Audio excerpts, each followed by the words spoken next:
Good afternoon, I am Generose B. Manco, and John Ronel Toyong. and we will be discussing financial analysis and accounting basics. Financial analysis. So, what is financial analysis? Financial analysis is the process of assessing a company's performance and making recommendations about how it's going to perform in the future. Financial analysts carry out their work in Excel and using historical data to then generate projections about the future. So let's look at the most common types of financial analysis.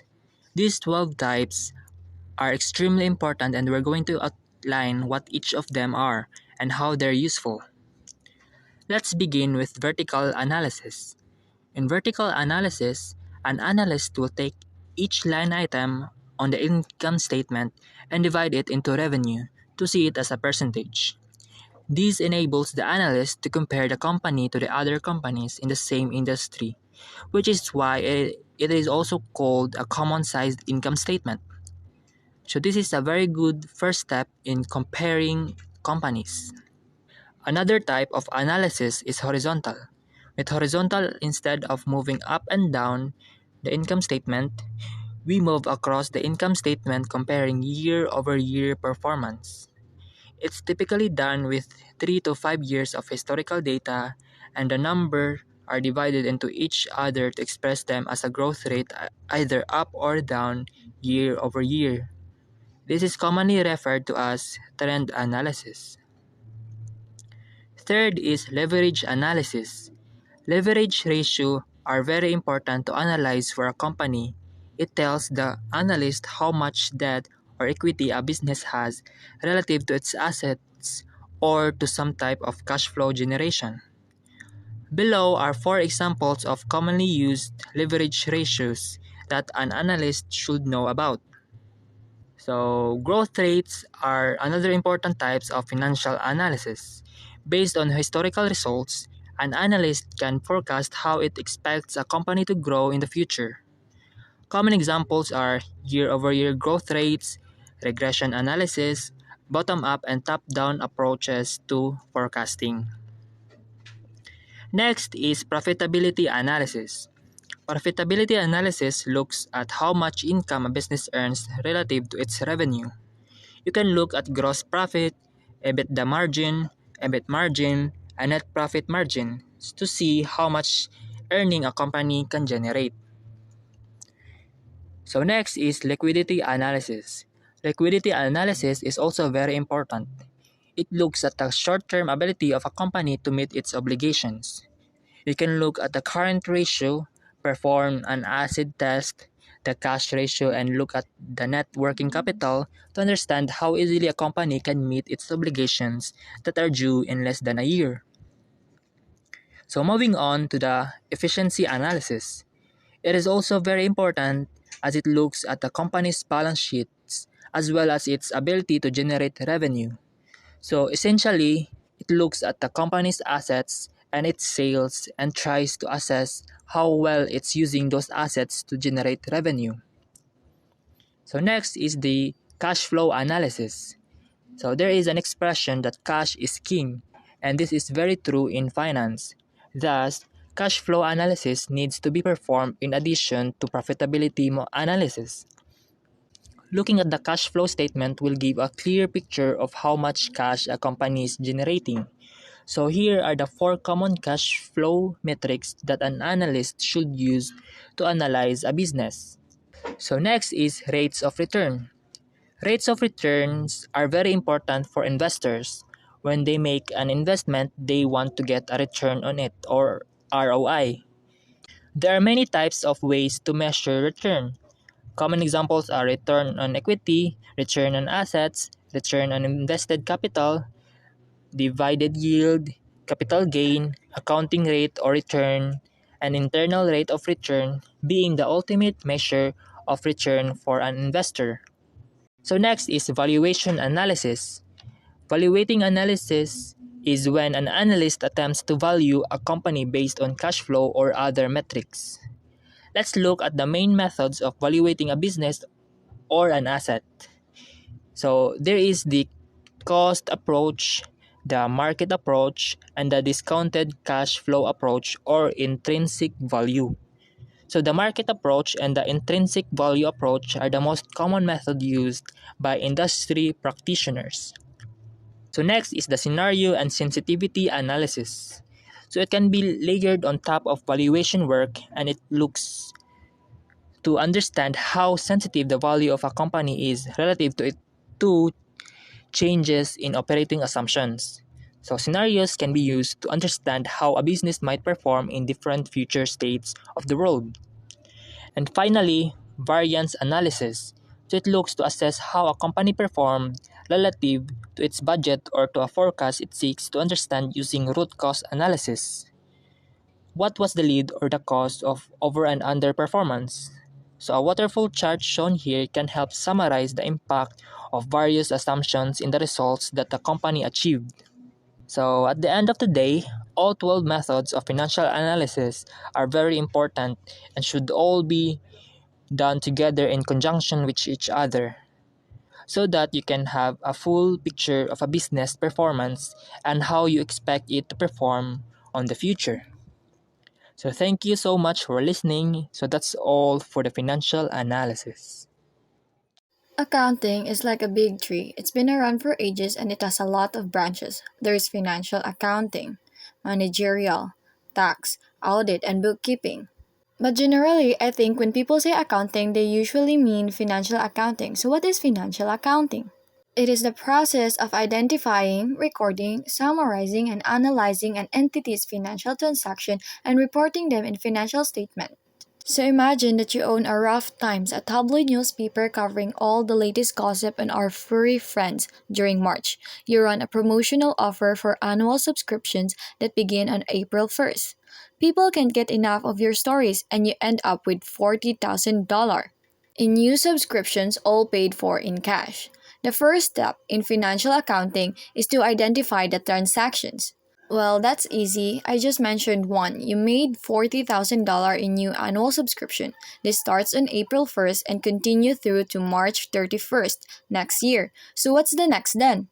It's time to prepare a journal entry. A journal entry is a record of a financial transaction and it looks like this. You have a unique journal number, a date, a description, the accounts affected in this case, that's cash and subscription revenue, and then you have your debits and credits, which are both $40,000. Rough Times is a serious business, so you are using double entry accounting, which means these transactions affects at least two accounts and the total debits are equal to the total credits. But why do we do it this way? What is double entry accounting? The first thing you need to know is that financial accounting is built on one simple idea. The stuff that your business owns is equal to the stuff that your business owes.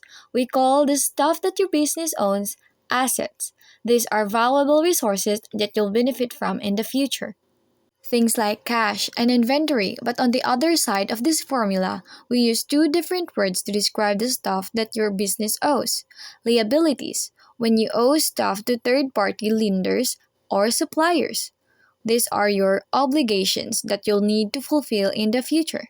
And equity, when Rough Times owes stuff to you, the owner, this represents your claim on the business net assets. So assets equal liabilities plus equity. This little formula is called the accounting equation and it has a big implication. It was written down a long time ago by this guy in this book and it revolutionized the way we record transactions. It's the foundation of double entry accounting, the theory that there are at least two equal and opposite sides to every transaction because this accounting equation is always true. It must always balance. Debits and credits are the words we use to reflect these two sides. Credits represents the sources that economic benefits flows from, whereas debits represents the destination that it flows to. Nowadays, pretty much every large business in the world uses double entry accounting, and so does Rough Times. In this case, you debit cash by $40,000 to increase your assets and you credit subscription revenue by $40,000 to record your income. The next step is to post the journal into your general ledger. The general ledger is a place where you store all of your financial data. It contains a complete record of your accounts and journal entries. Back in the day, it used to be this huge book that you'd fill out by hand. But thankfully, we've moved on now, and business like yours use accounting software, which treats the general ledger as kind of a central database. So, how do we do this journal into your general ledger? You post it in your accounts of places where you record, sort, and store all transactions that affect a related group of items. Broadly speaking, there are six types of account: assets, liabilities, and equity, which we already know from the accounting equation. And then there's revenue, expenses, and withdrawals, also known as dividends. These feed into the equity part of the equations. This journal affects two accounts, and we can picture what they look like by drawing out the two T's and labeling them cash and subscription revenue. These are called T accounts, and they help us visualize what your account looks like. Debit goes on the left and credits go on the right. When you post this journal, you debit the left hand side of your cash account by $40,000 and you credit the right hand side of your subscription revenue account by $40,000 as well. When we total this up, you now have $48,000 in cash and you've made $75,000 in subscription revenue. But Rough Times has other accounts too. It has whole collection of assets, liabilities, equity, revenue, and expense accounts stored in your general ledger. You post this journal during March when you collect the cash, but now let's fast forward to the end of your financial year to December 31st. We need to put together your unadjusted trial balance. What's a trial balance? It's an internal report that summarizes the closing numbers in all your general ledger account. It can help us check for errors, but ultimately, we use it to make financial statement as soon as you'll see. But what does it look like? Here's your general ledger again, and now let's jump ahead to the end of the December building. A trial balance is actually quite simple. You list out all of your accounts and their closing balances, and that's all there is to it. A closing balance is the cumulative total of all transactions affecting an account. As usual, debits are on the left and credits are on the right. At the bottom of your trial balance, you have your total debits and total credits. They should match each other exactly because accounting equation is always true. Trial is another way of saying test, which is what the trial balance was, originally used for a test to check your debits and credits are in balance, and this is an unadjusted trial balance because we haven't adjusted it yet, but we will. Now, actually, because you've ended a financial year, so we need to post some adjusting entries. Adjusting entries are journal entries that bring your books in the line with something called the actual method of accounting. What's that? To understand, you really need to know about the accounting rule books. Yes, accountants have to be good and follow the rules, but the rules change a bit depending on where you are based. You might follow the International Financial Reporting Standards or some variation of the General Accepted Accounting Principles, IFRS or GAAP. These two rule books make sure that your financial statement reflect a true and fair view of your business, which is important because a lot of people rely on financial statements, particularly those who've lent you money or invested your business. Anyway, IFRS and GAAP have one major thing in common. They both want you to follow the accrual method of accounting, which means you need to recognize your revenue as you earn it and record your expenses as you incur them. This is the most accurate way to calculate your profit. But here's the thing, Rough Times hasn't been playing by the rules. In March, you ran a promotion on annual subscription starting on April 1st. You collected $40,000 in cash and posted a journal to recognize that whole amount as revenue on the 31st. This is called cash accounting, and it's not the same as accrual accounting. In cash accounting, you recognize your revenue as you receive cash and record your expenses as you pay it out. But receiving cash is not the same as earning revenue. Let me show you. You receive $40,000 of cash during March, but you actually earn that revenue over the next 12 months. This is when you do the work. This is when you release each issue of Rough Times. So today, as things stand on December 31st, you've recognized 12 months of income this financial year, but you haven't earned 3 months of it yet, and you won't until the end of March next year. But it's all good. That's what adjusting entries are for. There are journal entries that you post to bring your books in line.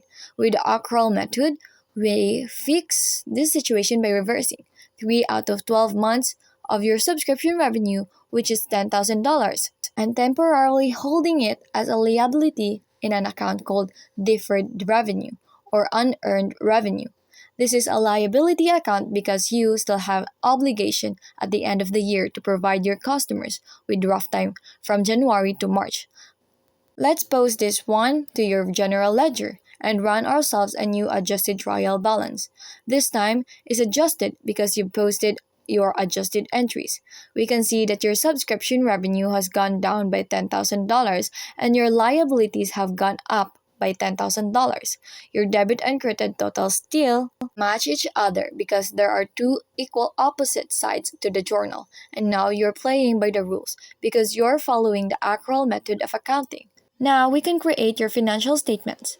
Financial statements are accounting reports that summarize your business activities over a period of time. These are external reports designed to give your investors, lenders, and creditors an understanding of your business financial health. The three main financial statements are called the balance sheet, the income statement, and the cash flow statement. We can build all of this using your adjusted trial balance. Your balance sheet looks like this. It gives us a snapshot of your business assets, liabilities, and equity at a single point in time, which can teach the readers about your financial position.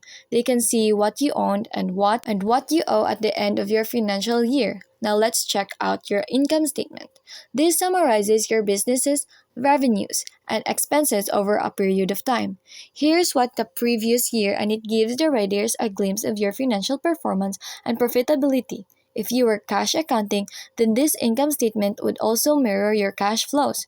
But you're using the accrual method, so profit and cash flow aren't the same thing.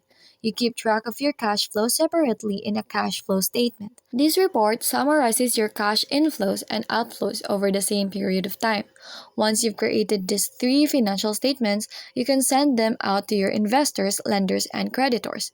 If Rough Times was listed on stock change, then investors all around the world would compare your performance against their expectations and decide whether to buy or sell shares in your business.